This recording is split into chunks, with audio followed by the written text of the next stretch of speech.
everybody. It's Dagloberos Sagaton. You may remember me from my last episode here under the name Renhund.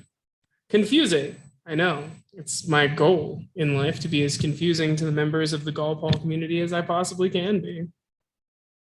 And my wife, apparently. Well, just wait until you hear my Roman name. It's even worse. So, I'll be your host today. Our good buddy Artocatos has some pressing engagements that prevent him from being the host currently, but he will be back soon. Anyways, today we're going to be talking about regional focuses, and have we got a guest list for you guys today? So first, our dear friend Lucotilla, the only Gallo-Pyrenean person I know. We've got a pretty sweet bit of talking for us today, so that's going to be a treat. I'll let all of them finish their intros afterwards. Second, we have the estimable Viducus, Brigantici of Deo Mercurio fame here. Pretty sure I pronounced it right. He's a wonderful man with a shockingly hard to pronounce name. And our final guest, and this will come as no surprise to those of you watching on YouTube, you're all a bunch of cheaters, and you ruined my surprise. Well, anyway, our final guest is Artocatos. I told you he'd be back soon. Anyway, so how's everybody doing tonight? Very well, thank you. Doing well, thank you. Doing pretty good. Excellent. So before we really get into like the nitty gritty of the episode, how about we kind of just go in like a circle, I guess it looks like from my screen. I don't know how you guys have it set up, but just kind of go tell us like a brief intro to like the region you're in or your involvement in Gaul, that kind of thing. After you guys. I guess I'll go first. So a lot of people already know me, especially if you're a regular listener to this show. But in this context, I am a Alpine Gaulish polytheist. My particular region is the Alps and part of the Rhineland a little bit. Specifically, the Helvetii is my tribe of choice, but I've been slowly going and researching into some of the neighboring tribes as well. I just the whole Alpine area has just been fascinating to me.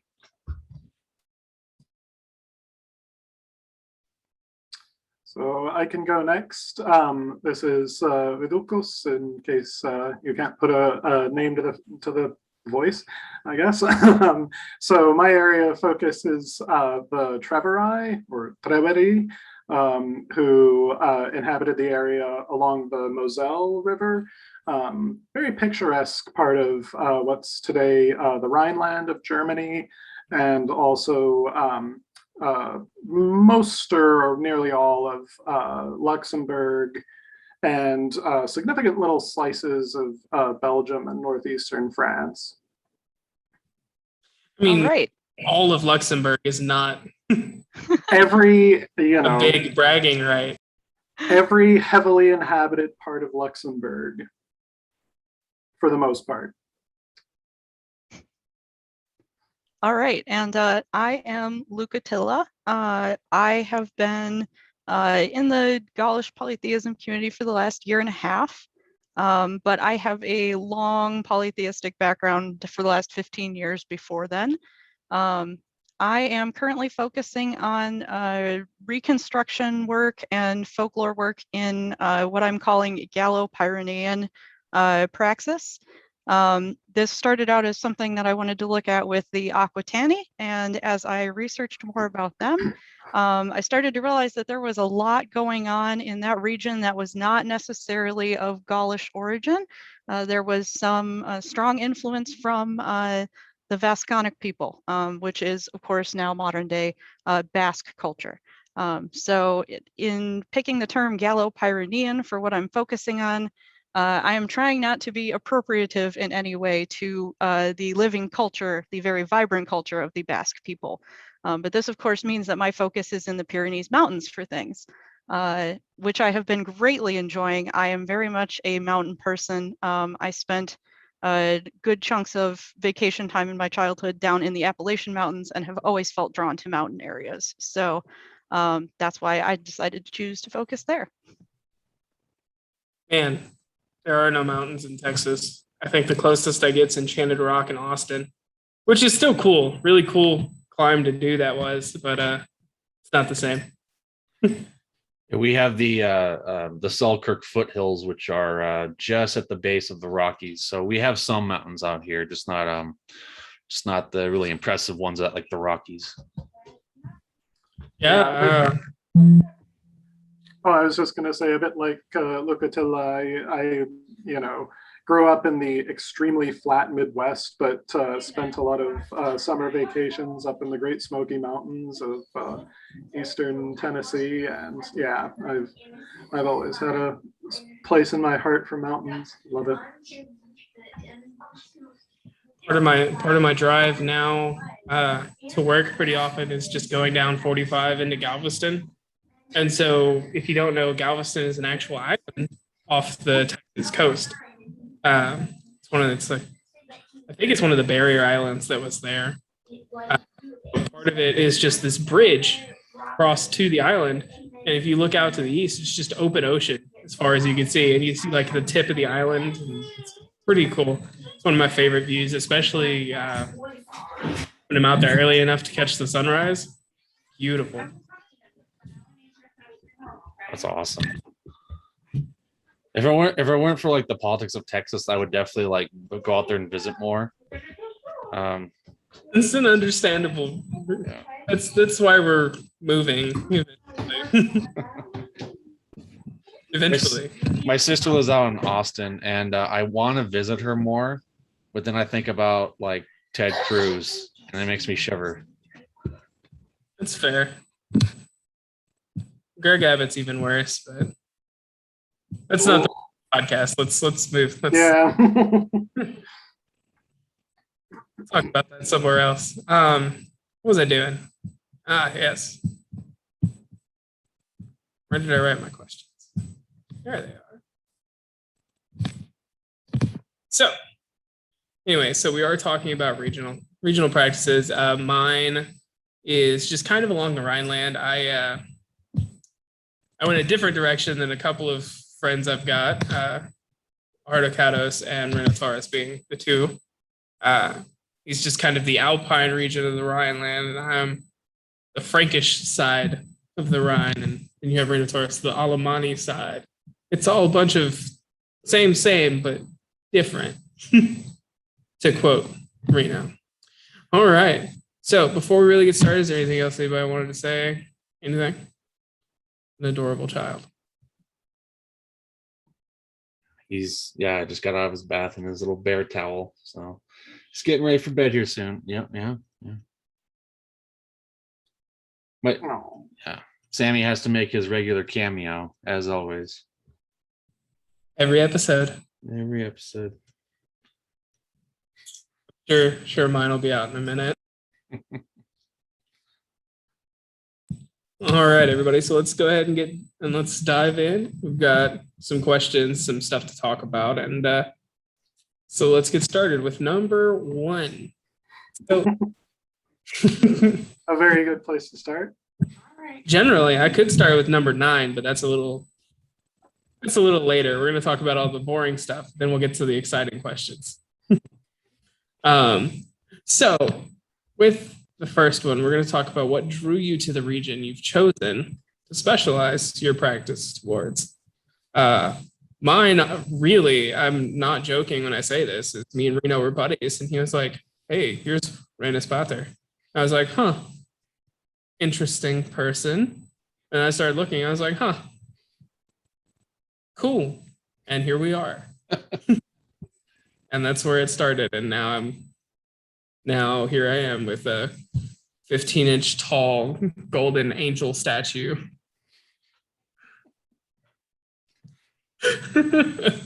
For Eric here,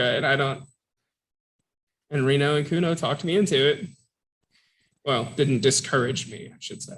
Anyway, He enabled you. Enablers, yes, they're the worst. All right, enough about me. Well, as I've talked about before, I'm Swiss on both sides, and so growing up, I've always looked into Swiss history, and I just wanted to know more and more about my heritage, my origins, and especially after playing back in the day Rome Total War, I think it was. Which anyway, but that was the very first time I saw the word Gaul, and I started looking it up and researching it. And I just started falling more and more in love with it. And then when I, became a full-on polytheist, I was like, well, what better place to start than with the Gaulish deities? And then as I got to know the community more and got dug into and learned more and more, I learned about the Helvetii and the different tribes and the different regions and how they all weren't the same. So there was more of a cultural identity with the Swiss and Alpine tribes, and here I am. I'm writing stuff from my blog for quite a bit. Yeah, I've just been in love with it since. I'll talk mountains and in Switzerland all day if you let me. Yeah, that's interesting. And my story originally started with a family connection as well. One of my great grandparents was from this little village in the Rhineland, in what would now be the Treverin area. I have absolutely no idea if the family goes back anything like that far. Likelihood is they don't, but that was kind of an in. So I thought, okay, I'll start poking around in the area. And so for about 4 years or so, I was living in Turkey, which doesn't seem particularly connected, but there's such a large ethnic Turkish population in Germany that there's a ton of like discount airlines that fly from Turkey to Germany and vice versa. So I was flying over to Germany on the cheap and just, exploring all kinds of historic sites there, going to the museums. I found a little village, that my great grandfather apparently emigrated from, and it's, within, let's say maybe an hour's drive or so from the city of Trier, which, is really just a fascinating monument of like the complexities and history of Roman and medieval Europe in that part of the world. You can see them layered on top of each other and all of these monuments, going back. The big kind of symbol of the city is the Porta Nigra, which is like the black gate. Originally a gate in the city walls that surrounded Trier and were built to defend the Romano-Celtic people living there from Germanic invaders in, I think, the third or fourth century. So anyway, I was just visiting a lot and kind of fell in love with this area. And the deeper I dug, the more I was like, wow, this is something I really want to pursue and find interesting. So for focusing in the Pyrenees Mountains specifically, as I alluded to in my introduction, my family, mom's side of the family, is from East Tennessee, and I spent lovely summer vacations down on the farm with my grandmother, who I'm named after. And so I've always been drawn to mountains as a focal point. And I've always been drawn to physical landscapes as a focal point of anything that I ever do. I grew up on the shores of Lake Michigan. I could open my front door and hear the waves. It was a 4-minute walk to the beach. So having that focus when I was much younger and coming up through polytheism, I spent so much time down on the shores of the lake. I'm just always drawn to those physical landscape objects and how that can connect me to what my polytheism informs me of. So when I first got into Gaulish polytheism, I came in actually through Granis, a wonderful encounter through a guided meditation with him. But as I started dipping my feet into the community further, looking around, I was like, what's going on in Gallia Aquitania? And I got crickets because there's not a whole lot of other people focused in on that region that I'm aware of in our community at this time. So I started digging in further, and I bet the Pyrenees Mountains would be a fascinating place to center a focus on for everything I wanted to research. And as I dug in, as I said, I found it got a lot more complex than I thought it would be. Luckily, I love sinking my teeth into a good puzzle, especially when there's just little bits and pieces of evidence here and there. I feel like that meme where there's the person with the bulletin board and the strings and all the photos trying to explain everything sometimes, but it's a great, it stimulates my intellect enough that I'm very much invested in doing it. I have mad respect for all of the mountain peoples, and like I said, the Basque culture today is still a very vibrant one. That has had their own struggles and their own history. So when I go in and research these things, I feel like I have to be very respectful to them, give them all due credit for everything, because a lot of the extant folklore I have in that area is Basque. So it's been fascinating, and I've been enjoying the heck out of it. Nice. That Charlie Day meme is basically Dagloberos, Reno, and myself. Whenever we like get together and talk, like, hey, have you looked at this rabbit hole? You ever heard of kobolds? And then like that's just how we all look by the end of it, just like pointing at different links, strings on the board. And none of us are on the same page. Ever. We all come from it from different angles. And then we end up in similar but wildly different places.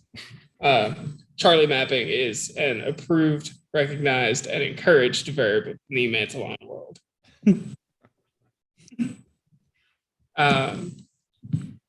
So to kind of piggyback off of all of that was, so they're all super interesting stories. Was there anything specific, like, is there a specific thing, like place, sculpture, something like that, bit of folklore that really hooked you into the region you've chosen to specialize in? I get to blame Wikipedia partially. I think we all do. Disclaimer, Wikipedia is not a great place to take your research from at face value, but Wikipedia is really nice for looking for further sources for things, because if you've got a really nicely cited Wikipedia article, you can wander down into all of the nice citations and go use all of those sources. And of course, I'm wandering down the Wikipedia page for, I think it was just Gaulish deities or whatever, just looking at names and seeing who wanted to pop out at me if there was anything of interest. And I saw this name that didn't look particularly Gaulish to me, Erdice. And I'm like, that doesn't really, I don't know a whole lot of Gaulish language and, you know, the way words are constructed, but that just doesn't really strike me as a particularly Gaulish name. I want to know Z more. in this word. Yeah, exactly. Well, so on the Wikipedia page, there isn't. Why? Yeah, on the Wikipedia page, there is not. But when you go back and with the original inscription, there isn't. But if you go and you look at the Basque word, because spoiler alert, it is Basque, Erdice with the Z in it directly translates to childbirth. So I was like, yes, it does. If you go to Google Translate right now and you type in Erdice in Basque to English, it will go to childbirth. So there was a huge rabbit hole there. I was like, where is this deity from? One votive altar in Toulouse, and we don't have it anymore. We just have what the inscription read and a description of what the altar looked like. So I went down a massive rabbit hole trying to figure out where this altar was and what the heck the inscription meant. And it's basically a group of people discharged their vow to the god Erdice. That's it. So reconstructing her and trying to figure out what that would have meant and how to translate it forward into what we do today in a relevant manner was my huge rabbit hole into all of this. And of course, that altar was found in Toulouse, which I am fascinated with, and I know we're probably going to talk about where we want to go in our areas later. I want to go to Toulouse, just saying. We'll revisit it, and then you can spiel about Toulouse. Have at it. Excellent. Yeah, I think like I was thinking about Renaissagaton's question there, and the thought that first popped into my head was there's this sort of town in southwestern Germany, like even southwest of Trier, which is quite near the border anyway, where like the Germans, I don't know how they got into this. They take reconstruction crazy seriously, right? So they have rebuilt in situ a temple of Mercury up in the hills, like overlooking the Moselle Valley. You can't actually see the water from there, but it's right there through the trees. And so anyway, so like, the place is called Taverne, which similarly like is a name that kind of doesn't fit. It's not German, and it turns out to just be the Latin word for taverns.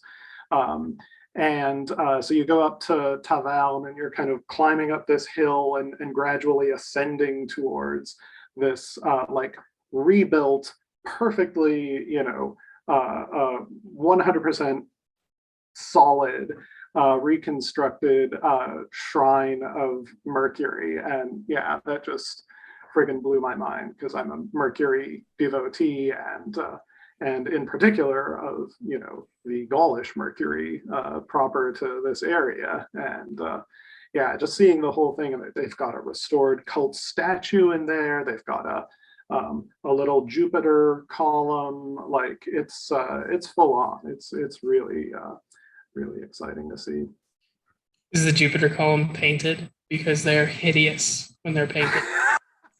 I couldn't paint it. No, it's monochrome.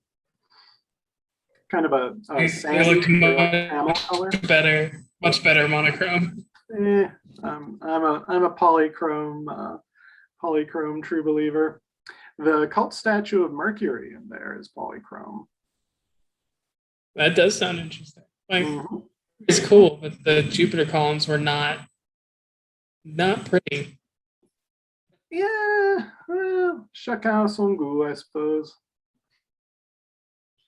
All opinions anyway. What about you? Well, I've always, like I said in my intros, that I've always been just wanting to know anything and everything about Switzerland. But what really like kind of grabbed me as far as when I was becoming a full-on polytheist was a goddess who I had never even heard of until I played a game called Smite called Artio. And I was like, I stopped playing Smite after a short while, just because that game is toxic as hell. The community is very mean, very, very mean. But that's not the point. But Artio, like, just she kind of jumped out at me from the game, and I couldn't get her out of my head. And I'm actually currently writing. I'm about to finish writing an article on her now. I don't know why it took me so long, but and it just, because there's not a whole lot when you look up on Wikipedia, and I use Wikipedia as kind of like a starting point, like you were saying, like, because it's not a great to just take it at its word. You have to, if it's well cited, it's a great way to start. It's a great way to find sources. Most of my books are from sources I've seen commonly on Wikipedia, but I found out that she is mainly found in Bern, Switzerland, which when I was writing the article, I dug into more and more recently. And I was fascinated with that city before, but just in the research I've been doing in the last couple weeks, I want to go to Bern so bad, because they have a huge bear enclosure there, and I love bears. So, like, that's like the whole city is devoted to bears even today. And it's just fascinating how, whether it's a Celtic culture, a Gallo-Roman culture, or a Germanic culture, like bears are like, that is the thing of Bern. And I love it. I wanted to go see it so bad. Yeah, it's just it was just one of those things that like just doing a little bit of research, something just pops out at you and it just kind of grabs hold of you. And that's what RTO was for me. And I've had a lot of experiences with RTO since then. Yeah, I would say that's what really drew me is specifically to the Helvetii, even though she does have inscriptions in parts of southern Germany, but it just seems like the main focus was in Bern, Switzerland. Nice. I actually didn't know that, so learning things. It's cool. Since a couple of people have mentioned Wikipedia so far, I have to admit, full disclosure, I am a Wikipedian, and for a while there, I was making it a little project of mine because I had a job where I didn't have a whole lot to do, to go through and like find all of the like Celtic religion or Gaulish religion related articles that I could find and try and tidy them up.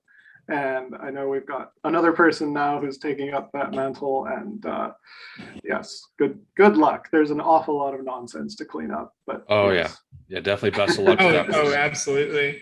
They're in the Gaulish kid in ADF. That person, so it's like a pretty good dude. So full support for that project. Yeah, absolutely. Yeah, I was going to mention that you've done a lot of those articles.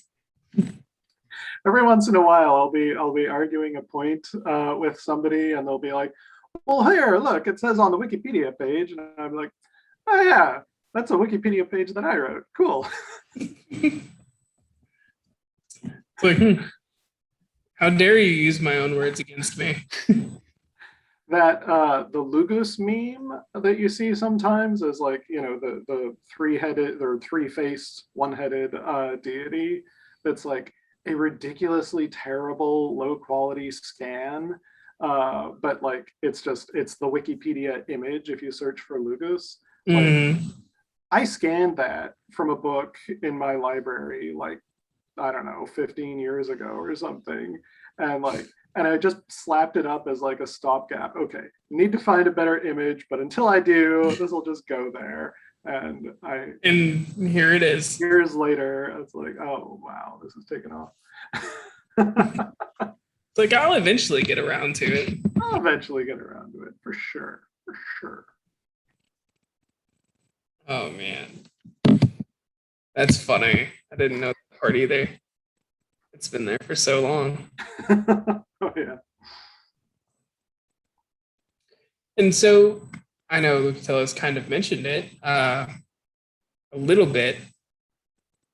So we're going to go to this one because this is a little more interesting than the next two. We'll talk about those in a minute. So how have neighboring cultures influenced the region you picked?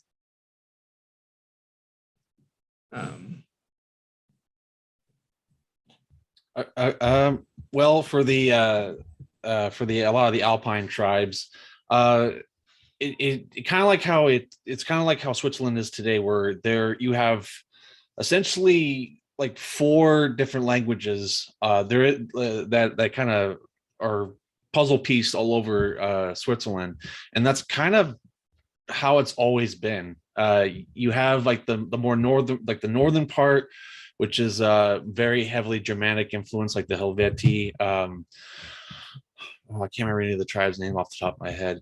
But then you have the eastern side, which had the Reti, which are kind of Etruscan Etruscan originate. So there's some Italic and influence there. Obviously the Southern Alps, which Rome started taking bit by bit as they started to creep up north. So you have a lot of Gallo-Roman influence in the Southern Alps, and then over time you have kind of like I don't want to use the word pure, but I guess just Gaulish tribes out west. But with the rivers that go through Switzerland, like the Rhine and the Rhone, you had a lot of communication with a lot of the Greek cities, Massalia, I don't know any of the ones that are like more east. I can't remember. I don't know any off the top of my head. But you had a lot of trading and communicating with Hellenistic cultures, which, from what I've seen in various documentaries, Gauls loved Greek stuff. They really, like, that was their bougie like taste, was Greek influenced in art. But historically, looking at the Helvetii specifically, they first popped up during the Cimbrian War, and the Cimbrian were a very dramatic tribe. So they allied themselves during the Cimbrian War. So I would say it's mainly Germanic influenced on the culture, but the Latin material culture is what kept them within the Celtic identity. But yeah, I would say mainly Germanic, but a little bit of Greek influence. One last thing, I haven't looked into it myself, but I read somewhere in the Gallic Wars that Caesar said that the Helvetii actually used a phalanx formation. I was like, oh, that's weird. I didn't think the Helvetii would have used like a more formalized battle formation like that. Celtic warfare was more malleable. They would just launch themselves at the Roman lines, and just they would immediately fill up any kind of gaps in the line, and that was like their one advantage against the Roman military. But if they did, in fact, have phalanx, which is the more concentrated cube of spears, which does appear later on in Swiss history, halberds and pike formations are very culturally resonate. They culturally resonate with Switzerland today. So if they did have a phalanx, it would probably been from Greek influence. And Gauls loved to sell their warriors offer their services as warriors to places like Greece and Egypt. That's how the Galatians got to Anatolia, is that they got involved as mercenaries in a Greek war, and is like, you know what, we're just going to set up camp right here in Anatolia. So that's the cultural influence in the Alps. Rolled up in the Anatolia, and they went, "Hail Gaulish Zeus," and went from there. Exactly. Yeah, the Treveri are interesting because kind of similarly, they're at this interface between like the Celtic and the Germanic influences. So according to some of the historians, the Treveri like to brag about having been originally from Germania, which doesn't necessarily mean that they were Germanic, but anyway, from having crossed the Rhine. And this was supposed to be a symbol of how like tough and and martial they were or something.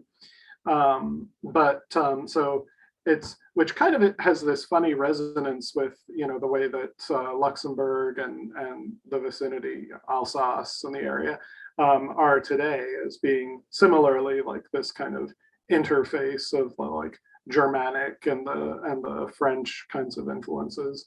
So but as far as anybody can tell, the Treveri spoke Celtic, worshipped nearly all Celtic deities. Their affinities seem to be on the surface very Celtic, but they also had these strong kind of kinship ties with people on the other side of the Rhine who would be like their allies and their people that they could bolt to in situations when, like, after the rebellion of 69 to 70 CE, a lot of the Treveri who were involved in the rebellion ran away. They ran across the River Rhine and found refuge with their Germanic cousins over there. But at the same time, the Treveri, so having originally this kind of mixed cultural background, became quite early adopters of Romanization. So they also took on, a lot of Roman influences in, for example, the Jupiter Gigantensäulen, the sort of the statues, with Jupiter usually seated on a horse, riding down a giant on the top of this gigantic column. That was, kind of quintessential thing of Mainz, which used to be part of the Treveran area.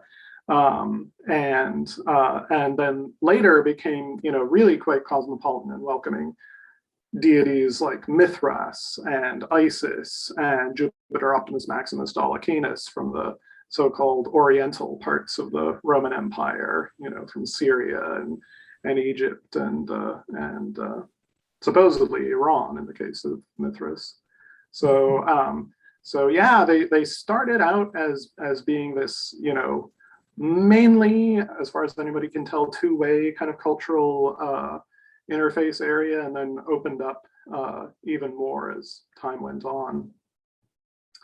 Because there were a lot of commercial relationships as well. The Treveri were selling their wine and their woolens and other kinds of goods, foodstuffs, which they would sell not only to the Roman army, but also keep on sailing down the Rhine and out as far as as far as Britain and as far as, farther south in Gaul, like to Lugdunum or whatever, the Treveri, they got around.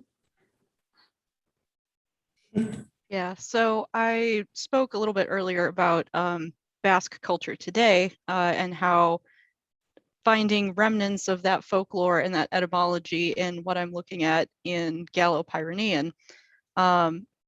The interesting thing that we have on record for the Aquitani particularly is we have accounts from both Strabo and Caesar saying that they are different in dress, in language, and in appearance to Gaulish people, which when I read that, I was like, interesting, let's see where this goes. The Aquitanian language has about 400 different words, theonyms, and names that we have left today.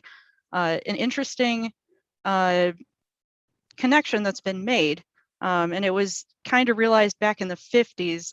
Luis Michelina was a Basque linguist who decided to sit down and see if he could work backwards from Basque, which is a language isolate. It's not Indo-European. It does not have any currently existing language relations or families that we can find. So he sat down and he decided to work backwards and see if he could figure out what pre-Basque was going to look like. And when he completed his pre-Basque project, it was realized that it looked incredibly similar to Aquitanian, what we had left. So there is a widely accepted, I would say, connection here of Aquitanian was the precursor to modern day Basque language. So when I'm looking at all of the influences that I can see, as I mentioned with Erdice's name earlier, Basque language, it's a Basque word. I'm trying to take a look at all of the folklore that I have left along the Pyrenees and work backwards to how that could have influenced the person living there 2,000 years ago. There is a strong folkloric remnant of bear worship. Artocatos earlier was talking about Artio. I am looking for the bear deity specifically right now, but there is a lot of bear processional that goes back quite a ways. There's Bear Day is basically February 2nd right now in modern culture, and they have a processional good luck walk through the village basically where somebody dresses up as a bear and harasses, I'm going to put air quotes around that, harasses the spectators and gives them good luck for the year. It's fascinating to see these folkloric things and think how far back does that actually go.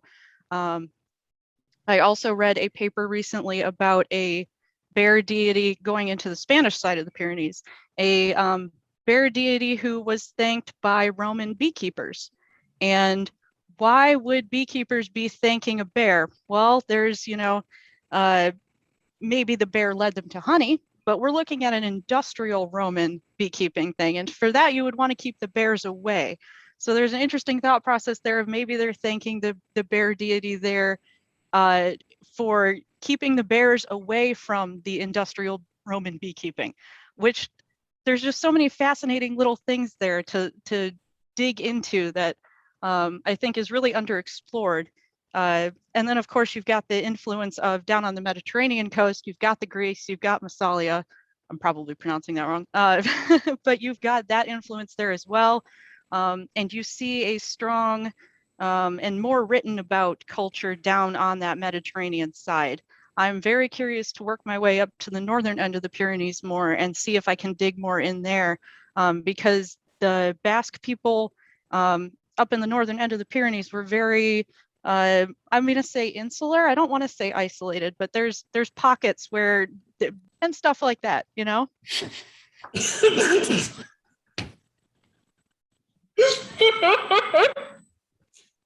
Nailed it. Sorry, we had some technical difficulties, and we had to re-record this. We don't know where we stopped, so we're just keep going. My computer hates us. Good times, good times. Oh man, that's funny. So let's go with these next two. So just to kind of get back on track after our little mishap. So what are some of the advantages and disadvantages of having a regionally focused practice like all four of us do? For me, it's the biggest advantage is it gives me something to focus on. It's like this is the area. I'm not looking at Britain anymore, I'm like, okay, Rhine River. There's no Rhine in Britain. Go away. It's like it's that's the biggest advantage for me is it gives me something to focus on and helps me keep my ADHD brain under control.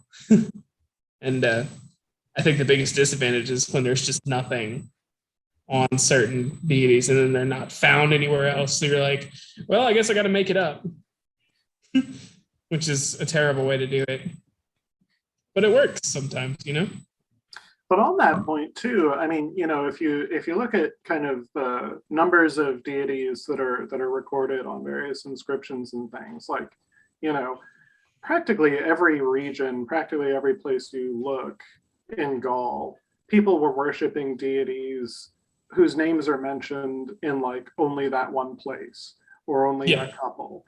And I think, if you are digging into a regional focus, that gives you an in sort of, researching and thinking about those deities. Whereas, if you're kind of generic pan-Gaulish or even pan-Celtic, you would just sort of round them off the edges and, and focus on big name deities that everybody knows about, like Kernonos or Epona or whoever, right? Which is not to downplay their importance, but clearly the locally specific deities would have been important to a lot of people in ancient Gaul. Yeah, I mean, 100%. Like what you said, it is nice to have just a specific area to focus on because there's so many different tribes, and each tribe is very unique in its own way that it would be crazy to try to focus on Gaul in its entirety. I mean, the same could be said for the Greek city-states. Athens was not the same as Sparta, and you can look at those nuances in a lot of different cultures. But yeah, but also like what you were saying is that if you are drawn to certain deities, like for me, I'm a big devotee of Tyrannus. As far as I'm aware, there is no Tyrannus in the Alps. There's Paninos, who is probably the closest to a Tyrannus-like figure. Kronunos is also a big deity in my personal practice, but as far as I can tell, there is no Kronunos worship in the Alps. So there's definitely that, but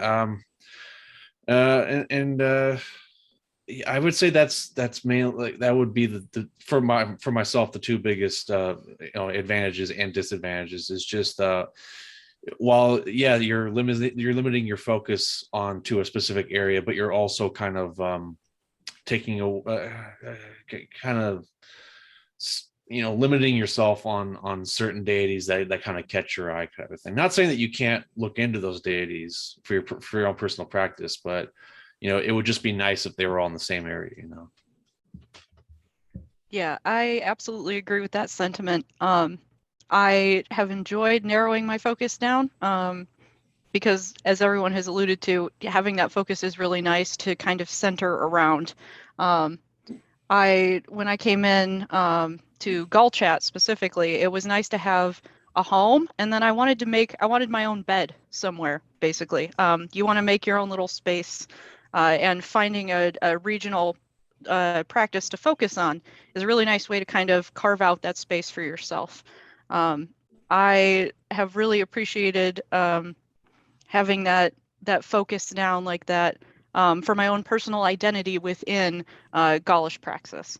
And I also feel like my study got a lot deeper. I have a lot of visualizations with my deities that I'm working with energies that I'm working with, and that got so much more intense once I picked a region to focus on. Really dialing into that specific energy was just a really transcendental experience for me. And it's breaking a lot of new ground in my case too, because as I mentioned, I really did not find a whole lot of people hanging out in Gallia Aquitania when I got into this. So it's kind of nice to be presenting things to the community and have other people give me feedback that goes, that's really cool. This is exciting to hear about. I'm glad someone is hanging out up there finally.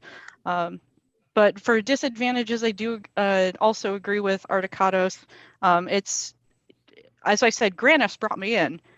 Granis is not really down along the Pyrenees anywhere. So I do still have other personal relationships with those more widely known deities, but there is you look at it with a different lens when you've got a regional perspective that you've been focused in on for a while. And I wish that was a little more avoidable, but it is what it is. It's funny you say that because like when I came in, I didn't really know that people were doing regional and tribal focused things.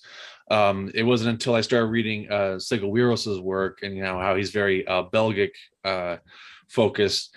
And then as I started kind of diving more into it, it was I remember talking to you a little bit, Viducus, about the I think it was the Rauauchi. You were doing a presentation for I think the Comreton. Yeah, or no, it was Vivian. That's it. Yeah, that's it. And I remember reaching out to you about that because I never heard of them, and they're actually really hard to find online. But yeah, they were kind of like they weren't part of the Helveti, but they were close allies to them, from what I've read. And so and then from there, that's kind of when I decided to expand to not just tribal, but to regional. So just instead of just the plateau, which is where the Helveti were, I reached out to the whole Alpine area, and it's you have like the Ligurian kind of Italic influenced tribes to the south, Southern Alps. So it just it's just cool to kind of gone into the community with a very narrow perspective, and then kind of grown into a wider perspective, thanks to interacting with guys like guys like you. That's awesome. Yeah, that's fantastic.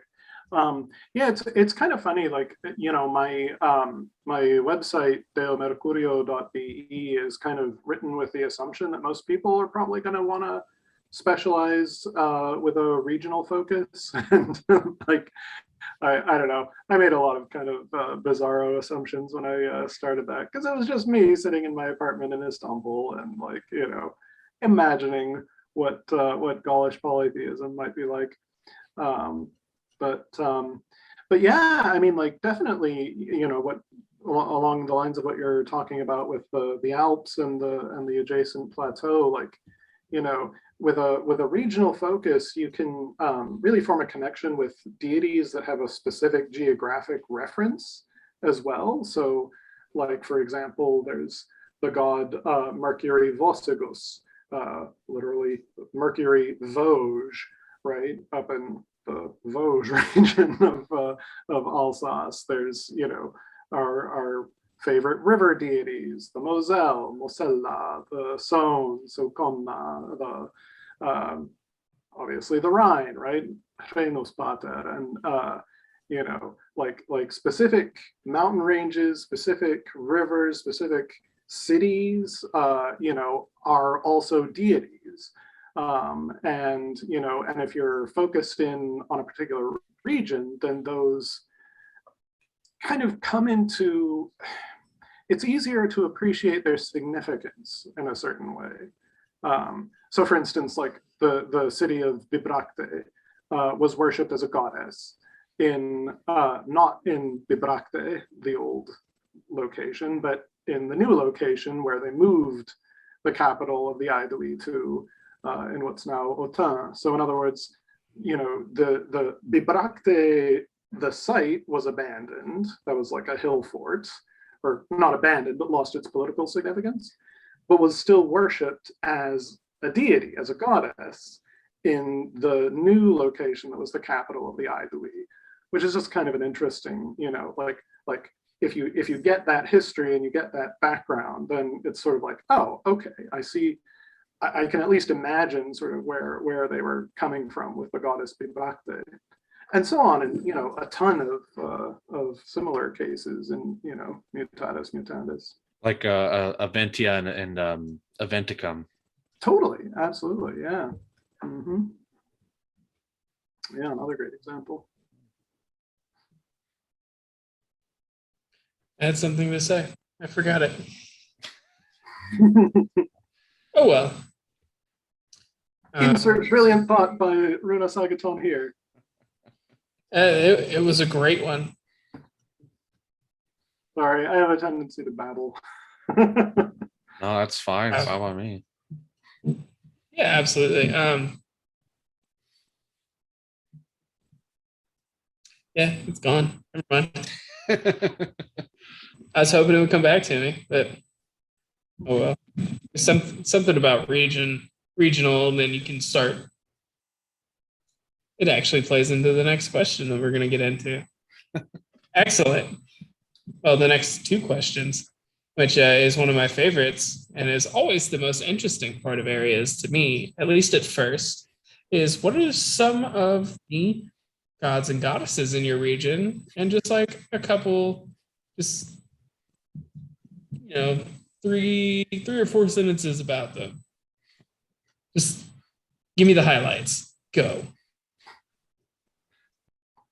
Well, I already gave a little spiel on RTO, and like I said, for my WordPress, I'm getting really close to finishing it. I have like one or two more paragraphs to wrap it up with.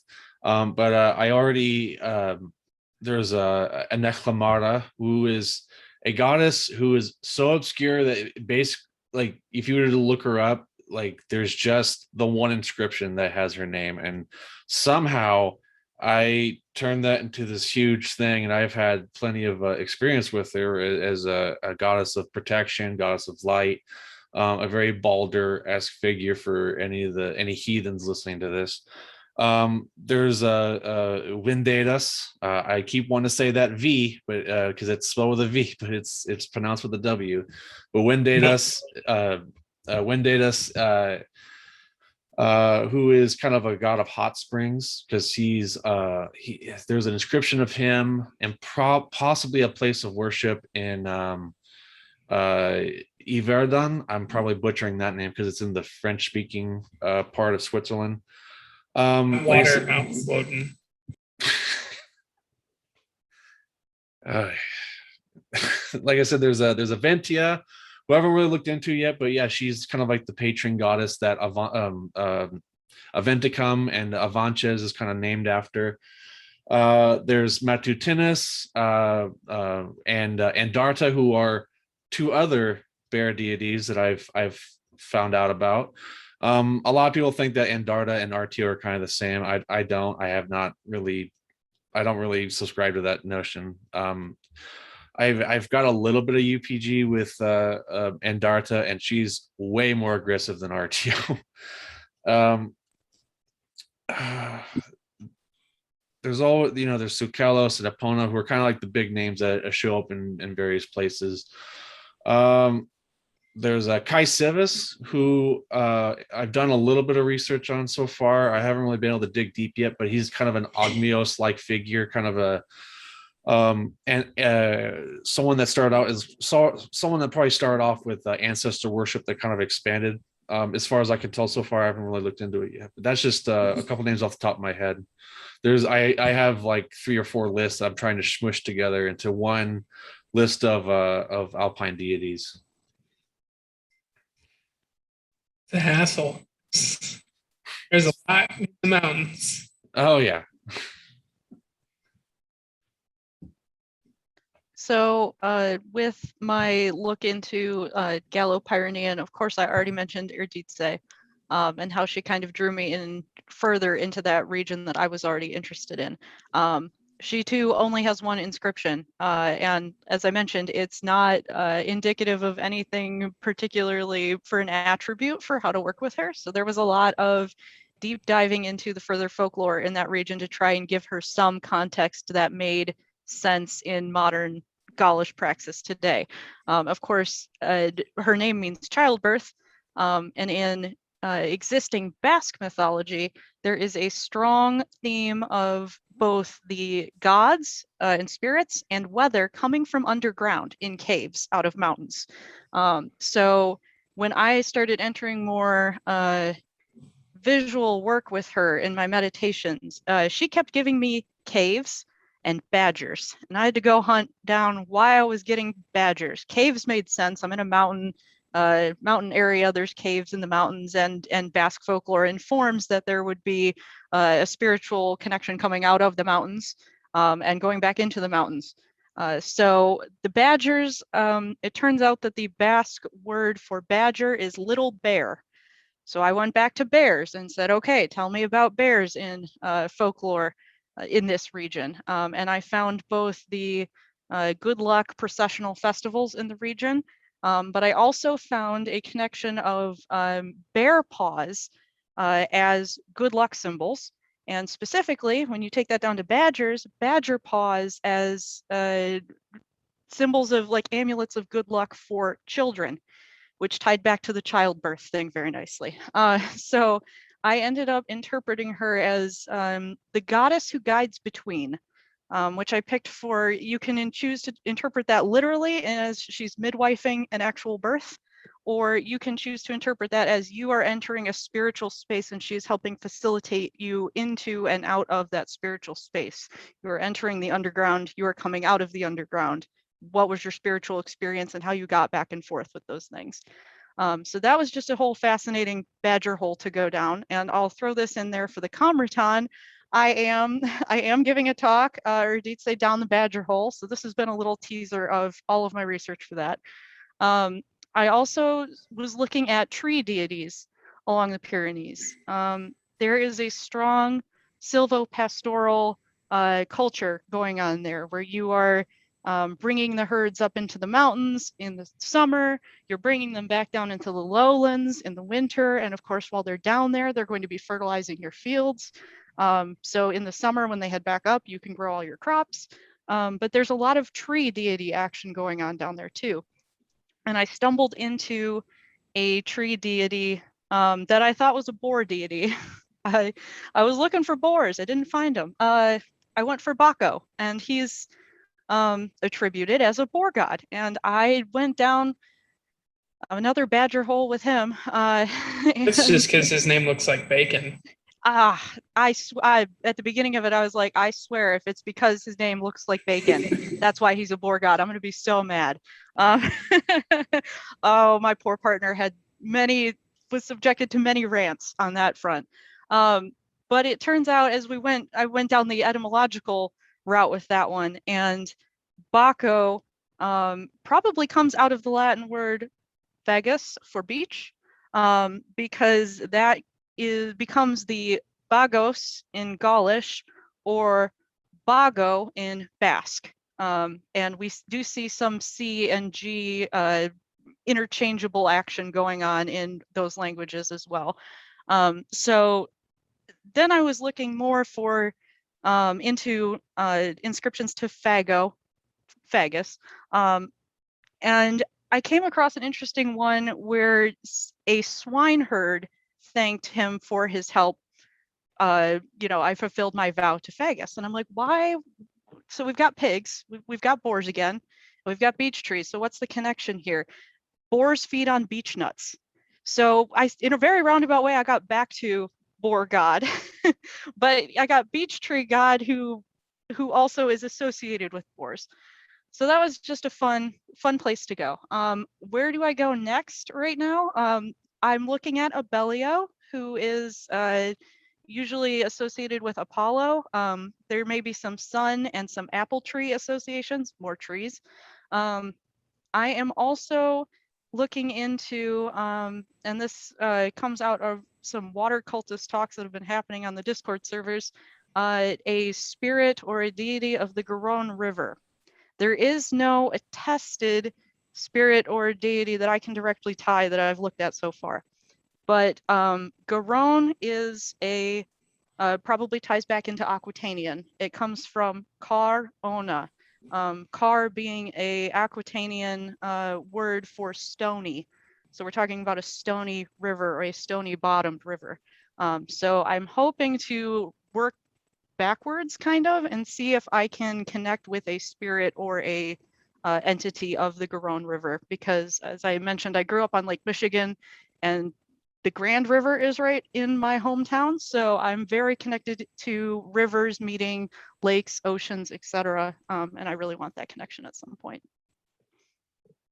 For sure. Really what you're looking at is Renus Pater. All roads lead to Renus. All roads. Yes. They don't call him the father of nymphs and rivers for nothing. My shameless plug over. Please continue. Not at all, not at all. Speaking of the Rhineland, the Trevor, I mean, I could babble on forever about the various deities worshipped there, but one couple of deities that I like to highlight as being kind of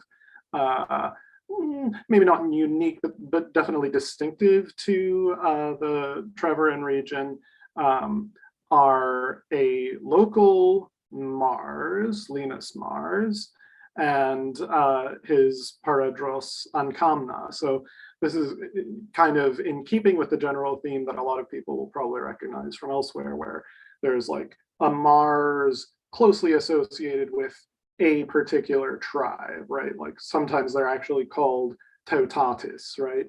Or in other cases, they'll be, just specific to a particular tribal area, like Kikoluis is with, I think, the Lingones, and I don't know, Segomo with the Aedui and so forth. But so Linus Mars, or Lenus Mars, is the one specific to the Treveran region, and he's kind of different from a lot of Marses because he's particularly known as a healing deity. And also his name, Lenus, has been interpreted to mean like grove, like a copse of trees, and related to the Welsh word sloin of the same meaning. So, which kind of intersects in an interesting way with Nemetona, who's the other partner of a Mars-like deity in the sort of southern, or not southern, the lower, more easterly section of the Treveran country, where Mars Lucetius and Nemetona are a thing. And Nemetona is, I'm sure everybody listening knows, is sort of the goddess of the grove, quintessentially, right? And so anyway, we've got Linus Mars also connected, though in a woodsy, though also in a martial and kind of healing capacity, farther up the Moselle around Trier and the vicinity. And Ankamna is interesting as well because she's sort of analogous to other deities like Nemetona or like Victoria, or I don't know, there's a handful of others that are probably less widely known, like Inkiona, who you know, are attested alongside Mars and have kind of a victory sort of connotation, but also in her case are, like, you know, very much grounded in these different healing shrines or places where there's a spring known to be of health giving benefit. So, you know, it's in the Marses, I think, in particular, that you kind of get the most bang for your buck, perhaps, in being regionally specialized, because they are a little different, you know, from one place to another. And, you know, if you're just kind of like, oh, I'm gonna be generic Toutatis or whatever, you wouldn't necessarily be digging into all of the specificities of particular cult situation. Oh, and Linus Mars, just to kind of conclude that thought, is also associated with these nymphs, the Xulsigii, who similarly are attested on one votive stone, one inscription. We know they were there. We know they were associated with the Linus Mars shrine, but you know, again, they're of interest. They're of significance if you're digging into, like, Linus Mars as one of the most prominent deities of the Treveri, but you probably wouldn't pay any attention to the Xulsigii if you were, you know, just kind of casually browsing down the list of Gallic deities. And you know, we've also got some other interesting deities as well. Intarabus is primarily, I don't think exclusively, but definitely primarily Treveran. Ratona, for those who are interested in fords and fording, she's attested from the Treveran region primarily, not exclusively. Apollo and Sirona, a lot of Jupiter and Juno inscriptions. You know, people weren't too fussy about screening out, you know, their Romanized names of deities. Diana was very popular, but the most widely attested by number of inscriptions deities were Mercury and Rosmerta. Or at any rate, Mercury most popular among gods, Rosmerta most popular among goddesses. And it is kind of interesting that they're nearly always referred to as Mercury and Rosmerta. Like, you get one Celtic name. it's not like Mercury something, Mercury Casomius or Mercury Viducus, and right, Rosmerta. because that would just be too convenient. Would be too much Celticness all in one place. It might go to your head. So Can't have all this Celtic in my good Roman city. Yeah, but it's funny. I mean, you see the same pattern. Like normally, your Apollo and Sirona inscriptions say Apollo and Sirona. They don't say Apollo Granus and Sirona. There are exceptions. We all know it's Apollo Granus. Right, exactly. I mean, yeah, we know, because of the context, that the worshippers were probably thinking about Apollo Granus, but they didn't say so. most of them. It's like we could all be wrong. It could be Apollo Borvo, and we would never know. It could be. Yeah. I choose to believe it's not. Yeah, well, you know, balance of probabilities. You know. So I think one of my favorite Rhineland pairings is Dispater and Ericura, Yes. And that's which an interesting pairing too, because a lot of people kind of shy away from the Ericura Dispater scene. right, the Shy. Romans were all like, "Ooh, Dispater's over there," but here's your black sheep. Leave me alone, please. Literally.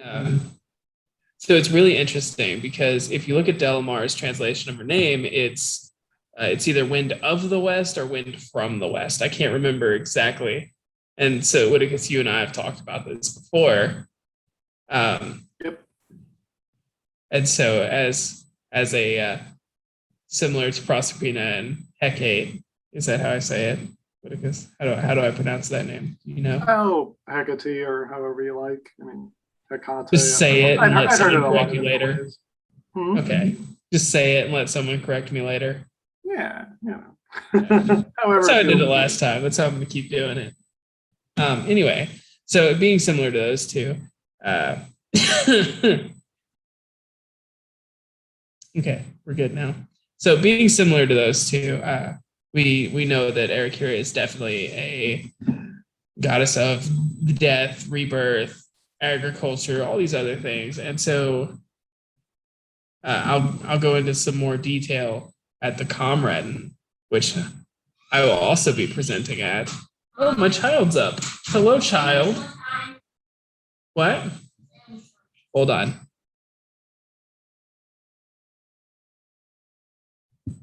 It's bedtime. Why are you up so late? Go to bed. That's true. You do have a sleepover. That's fair. Anyway, where was I? Where was I? Oh, wind from the west.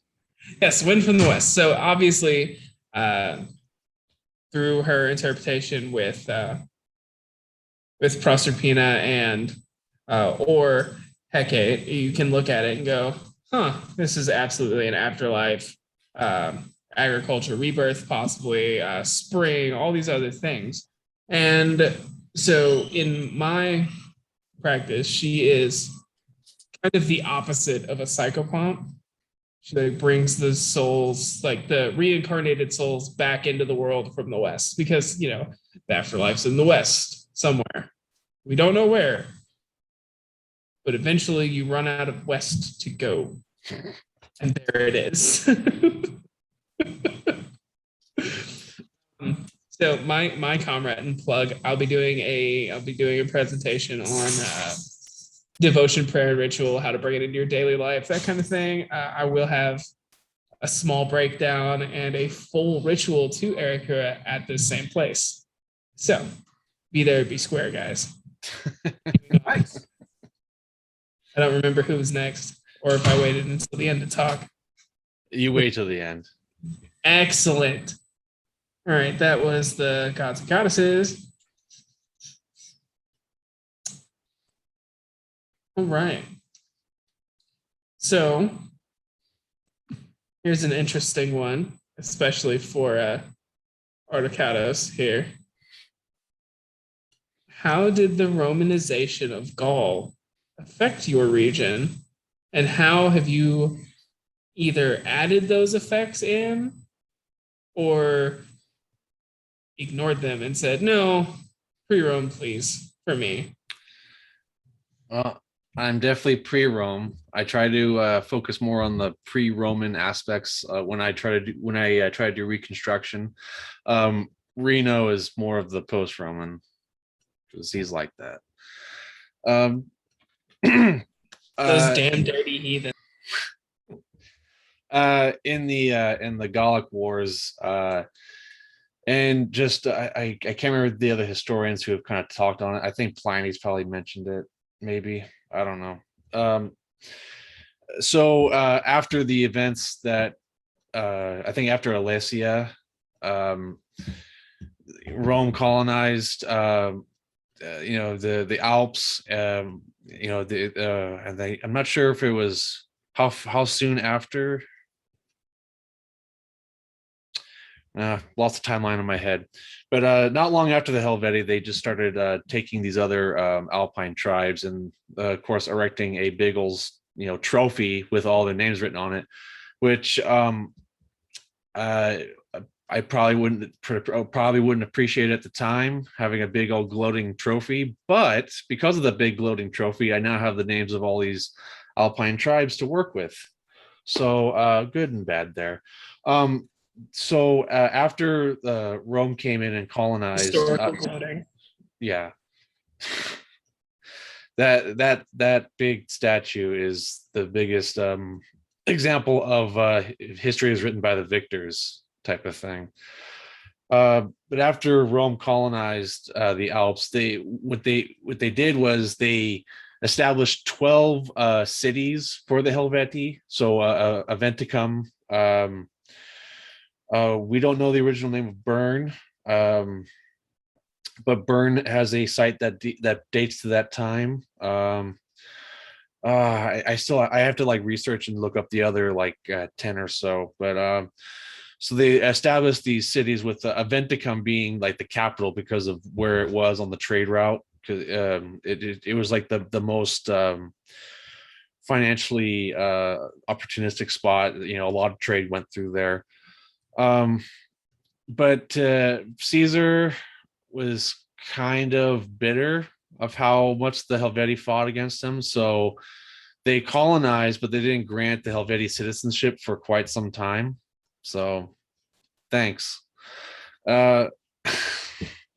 Anyway, but the Helvetii did fight back for a little bit. There were a couple rebellions, and over time they just kind of got assimilated, but they still when you look at the inscriptions, they really held on to a lot of their deities.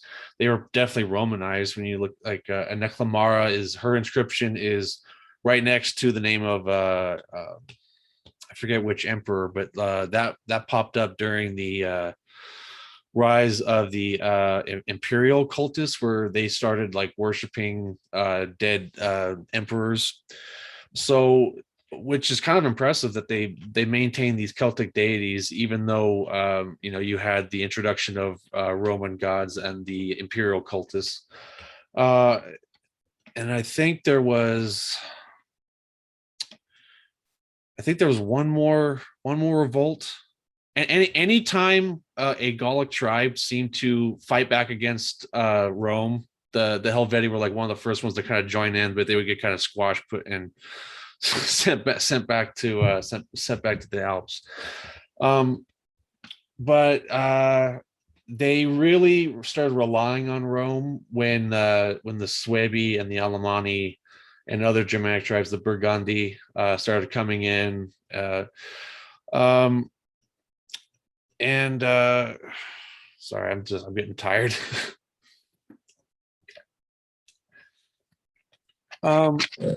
Sorry, it's only 8:30 there. You weren't allowed to be tired. Yeah. You do have 18 kids though, so I guess it's okay. Just that whole tribe in the house, which it definitely feels like that some days. But yeah, they definitely were very resistant to Roman rule, and there was a lot of back and forth because they would kind of revolt and rise up. Rome would come and kind of squish them and take rights away, kind of thing. But near the end, they did start relying more and more on each other. And then the Germanic tribes came in, and that was kind of the end of it. Then the Alemanni and the Burgundy kind of settled in, and essentially the Celtic identity was kind of set to pushed to the side and made room for the Germanic culture.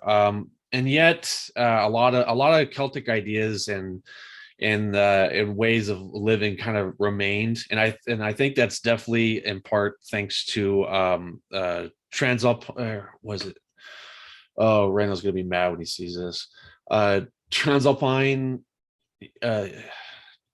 essentially the process of people heading up into the mountains during spring and coming back down during winter, because you have a lot isolationism. People were able to maintain a lot of the smaller villages and essentially smaller tribes and maintain a lot of the culture through that way is what my theory is on that. But Transhumanism. Transhumans, yes. Thank you. Sorry, Reno. Common in the Pyrenees as well. Yeah, I'm gonna message him right now and say Arto fucked it up. Yep. Oh, he's gonna be so mad at me. So interesting. So when Reno moved away, he gave me a little travel altar case, and in it he gave me a Swiss Army knife with his name engraved on it as a going away present, and a Swiss franc. Oh wow! It's funny, which they still use. yes, which is kind of funny in my mind. But the back of it has Helvetica on it, the spirit of Switzerland. Yep, that was Switzerland very much still identifies as a Celtic.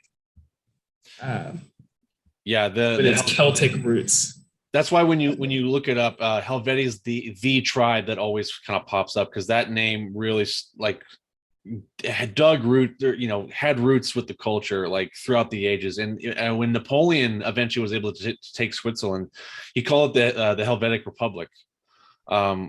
So yeah, it's I mean, there's a lot of pride in that even though you had all these different empires and cultures kind of coming in and oppressing the people, that they still maintained that Helvetic pride.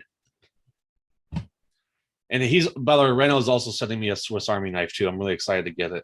But I think after hearing this, he'll probably try to throw it at me. I'm gonna call him and tell him to do that.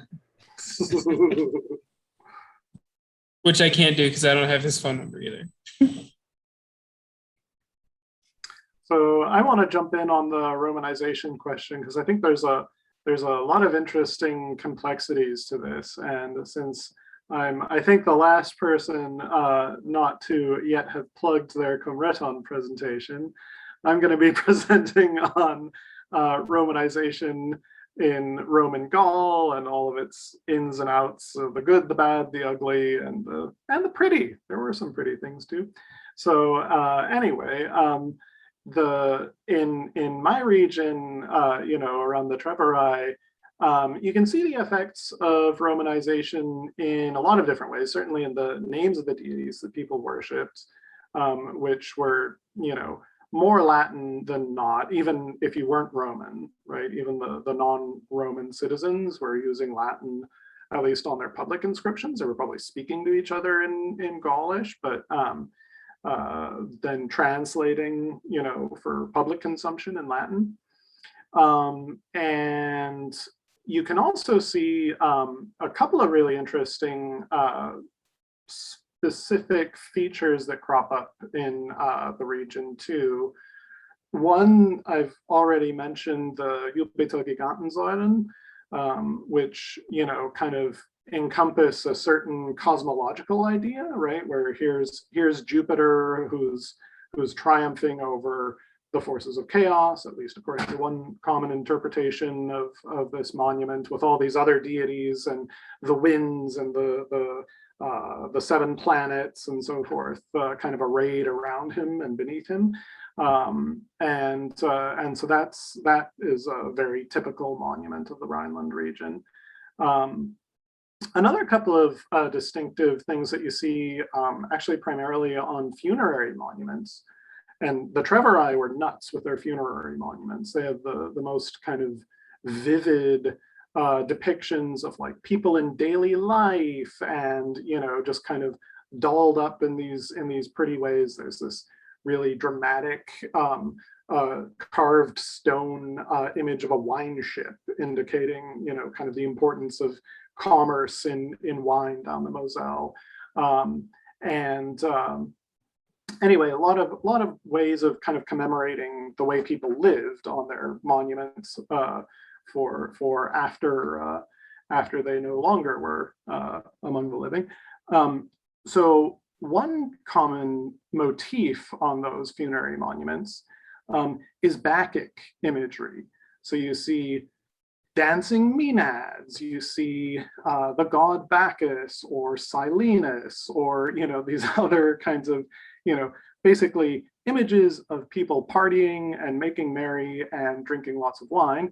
To return to that theme, in this kind of image of what comes after death, which I find quite interesting.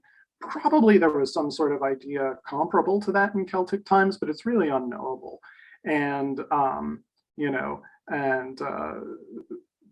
the introduction of viticulture is thought to have been a Roman era thing.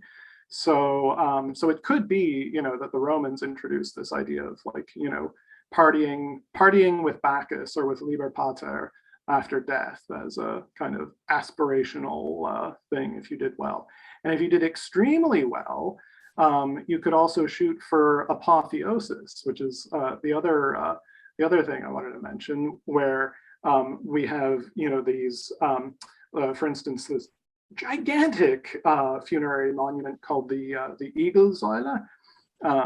Eagle is the name of the place. It's not an actual eagle like the bird, where you see this among a bunch of other low reliefs, this central panel showing Hercules kind of rising to heaven, where Minerva is like inviting him in, and there are different like winds arrayed all around, kind of showing like, if you are welcomed into heaven, if you become, if you are worthy, essentially, you could attain apotheosis like Hercules did, is kind of the concept there. And so this is an interesting thing where I have no idea if the Celts had any such concept, probably, but perhaps not in that exact form. And then just one final thing about kind of how Romanization left its mark in an interesting way. In Trier, so Trier itself is an Augustan era city, right? It was founded in the time of the Emperor Augustus. And we know this, among other reasons, because its name is Augusta Treverorum. They're not hiding it. It's named after Augustus. And yet in Trier, this Augustan era, Roman era city, there are all kinds of Celtic shrines. So not only is there the great, shrine for Linus Mars on sort of the left bank of the Moselle, on the right bank of the Moselle, there's this entire complex of local shrines to various deities, including Ritona, including Nemetona, including Vorio and Alana, and all, the list goes on. It's nuts. Side by side with little shrines or little temples to like Mithras, or to all these other deities who are also popular, Mars, who are also popular in kind of the Gallo-Roman context. So just kind of accommodating, kind of grappling with and trying to accommodate in my own mind all of these different complexities is sort of what spurred me to be a Gallo-Roman polytheist specifically, because I wouldn't know how to begin to disentangle these various threads of cultural interchange, because there could have been a pre-Roman shrine in this area. There could have been, but most of what we have is definitely Roman era. So yeah, it's a fascinating jumble, really. I also find it difficult to untangle the Roman inscriptions, evidence, etc., from where I am and what I'm looking at. I have to preface some of this with how many times have I listened to the History of Rome podcast by Mike Duncan? 19 full listens, and I have cried at the end of the last episode every single time. I am a huge history buff, and that was an absolute experience with a capital E for me, that podcast. So I do have a soft spot for Rome in general. That was pre coming into the Gaulish perspective on things. But a lot of what I'm looking at recently, like I said, I'm focusing in on a lot of deities along the Pyrenees, and it is hard to untangle any Roman influence from that because we do have a lot of syncretic Marses and Mercuries floating around, and I do find that informative for some larger aspects of these deities. That allows me to try and look for similar concepts ingrained in local folklore and try to work backwards to something maybe a little more pre-Roman influence. But like I said, I also have a lot of Basque going on in there besides that as well. I'm checking my notes. Okay. I actually just finished reading this week, a really fascinating book that was recommended to me by David Wallace Hare. He is a scholar who is doing a lot of work on silvopastoral deities and right along the Pyrenees and Aquitanian influenced. And he recommended Rome in the Pyrenees by Simon Cleary. It was a fascinating read. Something that I got out of that I had never thought about before. It was an interesting take, and I'm still sitting with the feelings about it, is arguments that there was a lot of regional identity that wasn't completely codified until Rome got into the Pyrenees itself. He does a deep dive on Coveney, which I'm probably pronouncing wrong, southwest of Toulouse, specifically to look at this, that it was a region that, people were established there. They had their culture. They were big on marble. There's a lot of marble work that comes out of that area. But that it really didn't become kind of a region built up in status and greater standing until Rome got into that region anyways.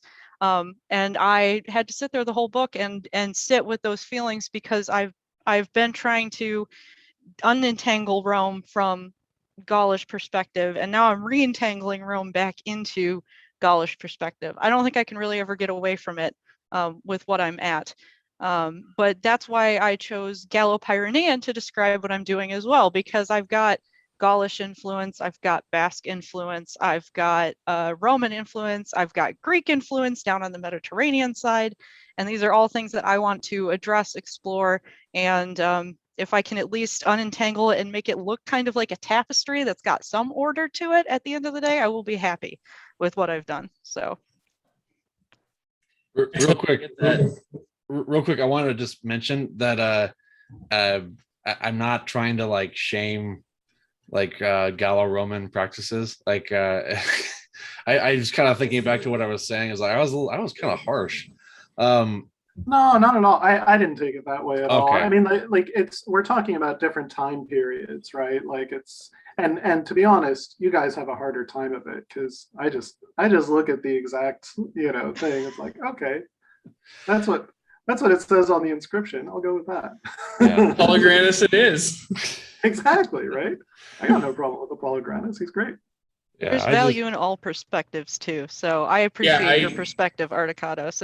It's one that I wish I could hew more closely to, but if I did, I don't think I'd have a darn thing to be jumping off of at any point. So well, it doesn't help that I have Caesar's Gallic Wars, and like just reading about some of the things that happened. I was it makes my blood boil a little bit, and then it doesn't help that I have listened to the hardcore history, the Gaulish Holocaust, which was like it's like a 6-hour like YouTube thing, and like I haven't finished it yet, but yeah, he covers a lot of hardcore stuff that happens. And but on the other hand, if anyone that's got Magellan TV, there's a lot of really good documentaries on there, both on Roman stuff and on some Celtic stuff on there too. But yeah, I just wanted to make that perfectly clear. I don't want people thinking I'm like I'm hating on Romans, because I was married to an Italian woman for a little bit. My kids are four of my kids are half Italian, so there's no bias there. No, I gave up actually trying to separate the Rome and the Gaul and the Germany, and I just went, well, if I just take a Roman base and cut the Roman names off the gods. I'm good. But it doesn't always work, unfortunately, or it may not always work. See, this is the It thing. doesn't, and I hate it. Yeah, yeah. And so then I go, well, I don't need to go this route anyway. And then I look somewhere else. And then I come back to it and I go, yes. Sometimes an epithet, it really is an epithet. We don't know what the original name was. Exactly. Like Interabus, it definitely sounds like when you read it, Mars Interabus, Mars between the rivers, like that definitely reads like an epithet as opposed to a god in his own right. But he is usually referred to in inscriptions as Intarabus. It's normally Deo Intarabo. Marti Intarabo only comes up once. Weirdly, I mean, you know. And it's on the sculpture where he's depicted looking a lot like Sylvanus. So, which there is also Mars Sylvanus. Exactly. Yeah. Which so is something peculiar is going on here. It's like a weird double one. syncretism or something. It's like you're an odd one.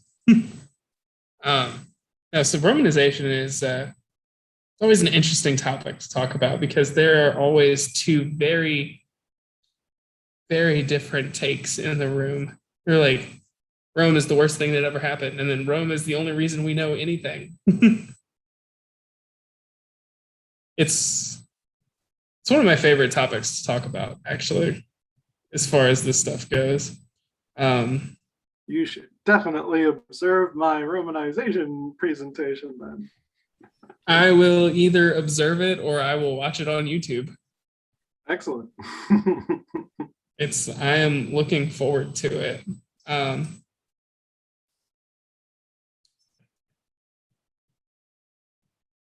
So I guess we already kind of went over that with the how have you tailored your practice to reflect your chosen region, at least to an extent when we talked about the Romanization. But now that we're past that, I think this is actually the last major question I have, as we are running into the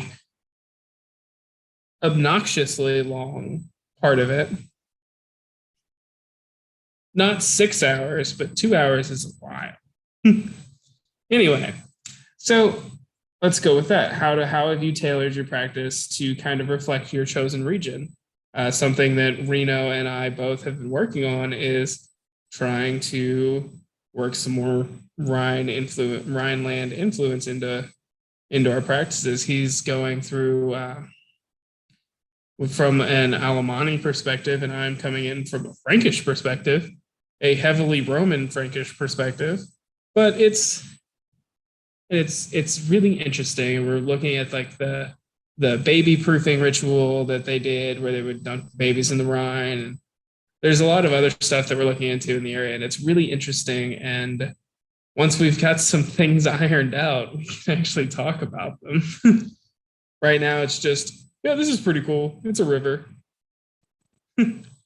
So it is a very heavy work in progress for me and the Rhine. I'm working on a pretty large project myself for trying to figure out a Gallo-Pyrenean custom, basically, which I one day just sat down and went, wouldn't it be kind of nice to put this all into words and put it out there and see if anyone else resonates with it. So I am currently working on building another blog, working title Bessus Banobrogi, the custom of the Mountain District. And so I've been looking at ways to kind of translate into practice seasonal cycles that you may find in the Pyrenees.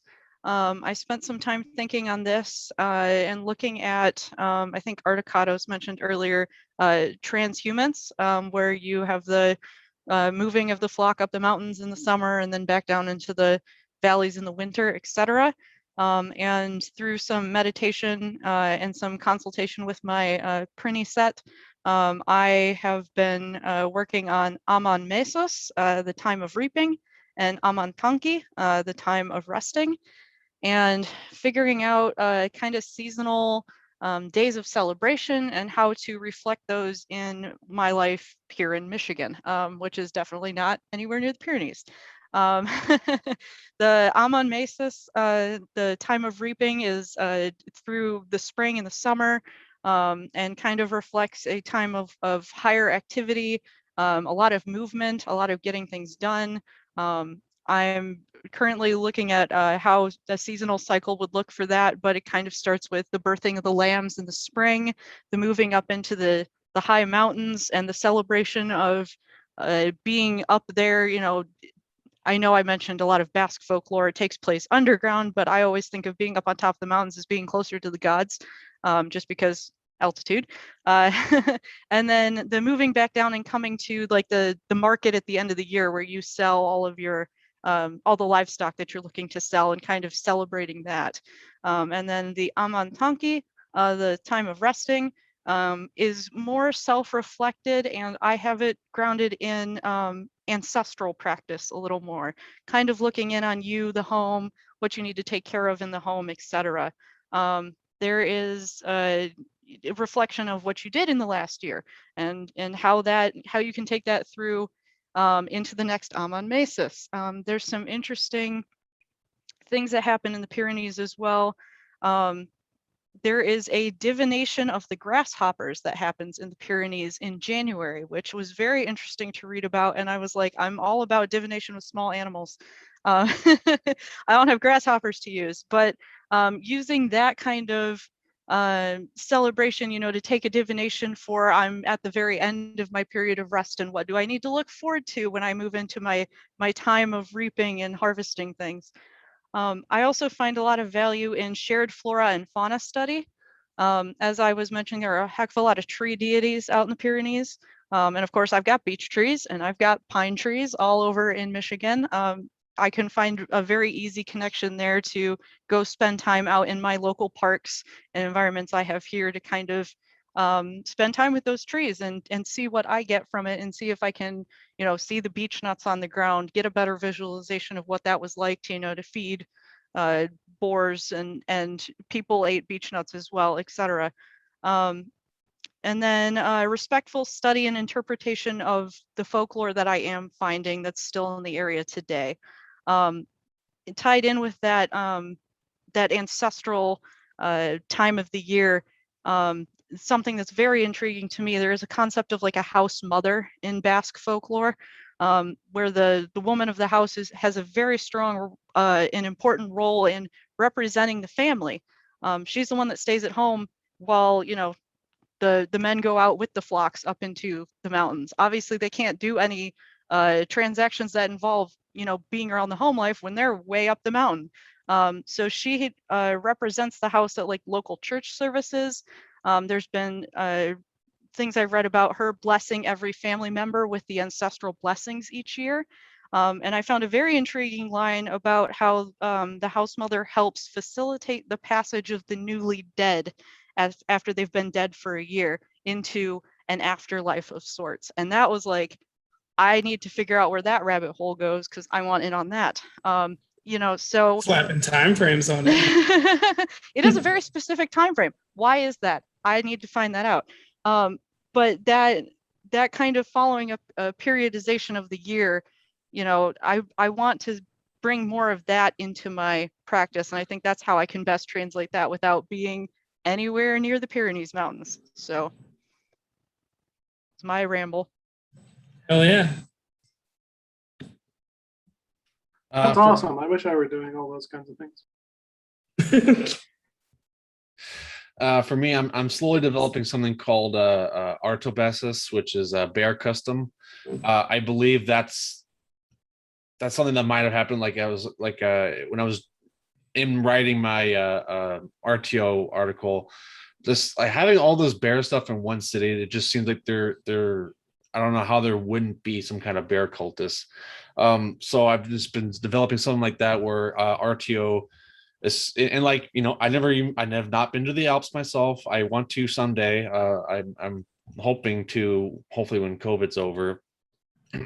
But in the meantime, just how RTO kind of represents the going into hibernation during the winter, and coming out to kind of usher in spring. It represents the mountainous terrain and how it can benefit.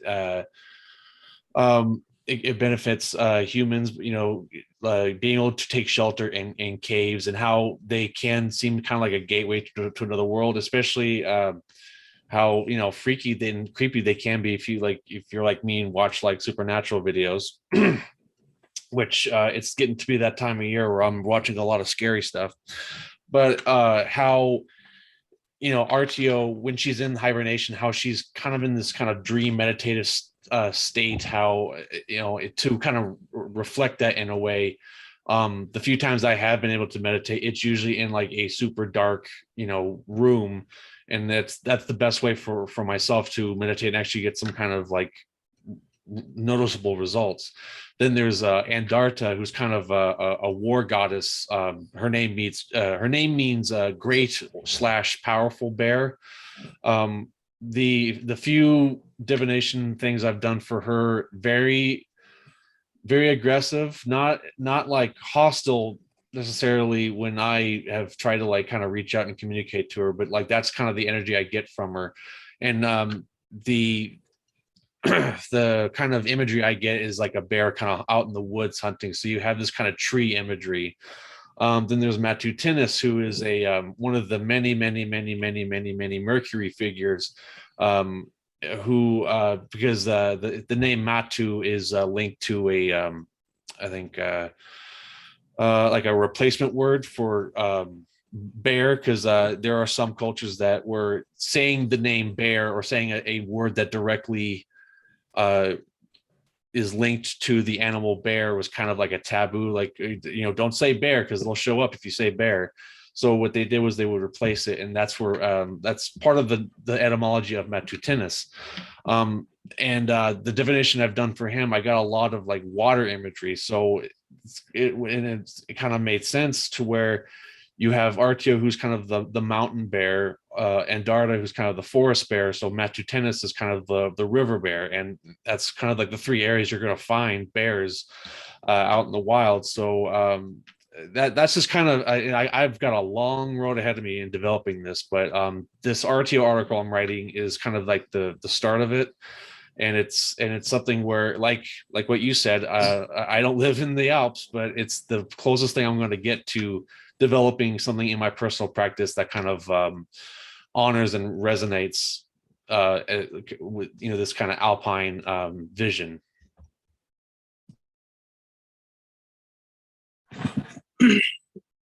Well, all right. It does sound like you've got quite the road ahead of you here. Because I'm just not busy enough, Honestly. I'm just I need more things. I need more things to do. Something I personally would like to see, just as an aside, is us get away from using the word Bessus for everything. Not because it's a bad word, just because I hate it at this point. Like I'm sick of Nothing hearing wrong with it. I just despise its gaps. That's all. like I'm sick of it. There are other ways to say things. Not necessarily custom. You don't have to say custom for everything. There's like path, way, manner. I'm actually putting together a list right now.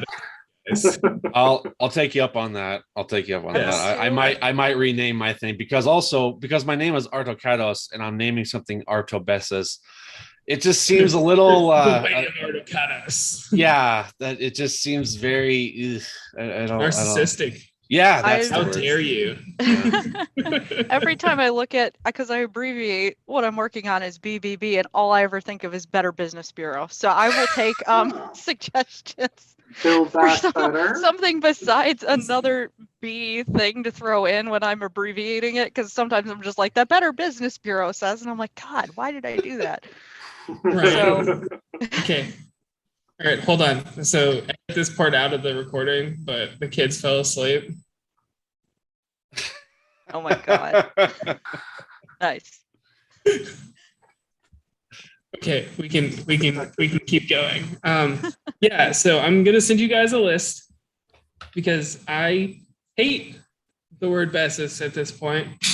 It's not a bad word. I have no real personally. I mean, all my issues are personal with it, but According to some, it means Bessus what might you're be the using it bestest for. word. Huh? According to some, Bessus might be the bestest word. So, Hey, it is what it is. I can't make people stop using it, but I can definitely say we should stop using it for everything. Ooh-wee. All right. Okay. I don't actually have much to add regarding tailoring your practices to a regional cultus, although I do like all of the above that you guys have been saying. I'll also make a plug for Moselle wine, which can be quite nice as a thing to drink. They specialize in these like Rieslings that aren't garbage. They're like actually really tasty. And you can offer that stuff to like Mercury, whoever. Just saying, it works. I've had a lot of success with wine as offering, whether it's one of the Dewoy or some local spirit. They love wine. Sorry, I just realized that I said I love you randomly, and it doesn't make any sense to anyone that didn't see me talk to my wife just now.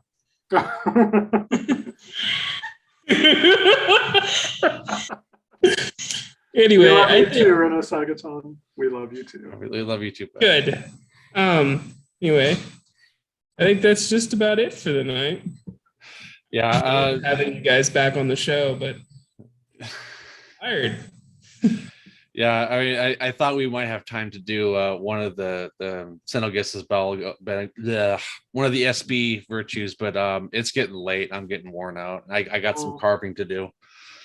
It's midnight here, and I still fully intend to go try to curl my hair for my Oktoberfest tomorrow. So I'm gonna be up for a little while longer. But yeah, I am getting kind of tired. My hair kind of curls naturally. We'll start with the virtue next time. Yeah, we'll do virtue stuff next time. Well, our virtue can be going to bed early. Yes, the virtue now is rest. Yes. As early as possible. Which for some of us is midnight, for others is 9 o'clock. Well, thank you guys very much for being here. This was a lot of fun. I think the last couple of podcasts have been fun, but this one was a good one. And yeah, the fact that we barely saved the part of the recording that I thought was lost, I almost lost my mind. But no, it looks like it converted. It looks like it's all there. 40 minutes and 57 seconds is sitting there. Well, now we get to find out just how bad that jump cut's gonna be. It's gonna be amazing. Seamless. So thank you guys for having me. Yeah, I can't wait to listen to this just to hear us all cry. No, this is the first time I've ever done anything like this, so I hope I didn't make a complete ass of myself. And I hate listening to myself on recording, so this is gonna be real fun, isn't it? But I have a lot of friends who are super hype to listen to this podcast. So I posted it on Facebook, and it's like my most liked status of the year. So yeah, no pressure. Already posted it in GaulCast. I was like, hey, this episode is great. A lot of new subscribers and future 5-star reviews coming. I hope so. I mean, I said I've been a polytheist for 15 years. I have a lot of friends who are in that community, so they're both pretty hype. I was looking at the introductions in Gaul chat, and I said someone in Germany found the Discord through this podcast. So I was like, holy shit. Nice. Yeah, but no, it took me a long time to get used to hearing my voice recorded, especially when I was trying to edit out all the ums and like I don't know, once you go into that kind of detail, trying to erase every verbal error you make, you get used to your own voice. Yeah.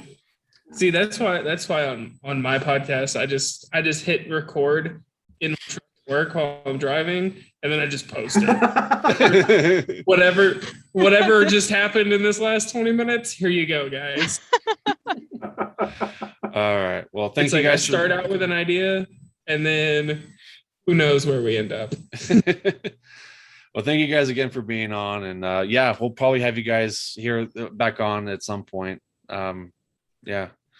Wonderful. Thanks so much. It's been a real Yeah. pleasure. Especially when we decide to plug Mantelon next season. Yeah. See Yeah, about next- getting Next season. let's see about getting Brun and Selk both on here. Oh, that'd be cool. Really good. Yeah. Good way to get that done. Yeah. All right, y'all. I'm gonna go to bed. Yeah. Well, I'm gonna go put gotta on be some music early. and curl my hair, I guess. hey, Dagloberos, a nice little going to bed thought is the whole next season we're going over all the different besses. Can't wait to have those conversations. Oh yeah. Everyone can decide which is the best besses. Yeah. All right. You guys take care.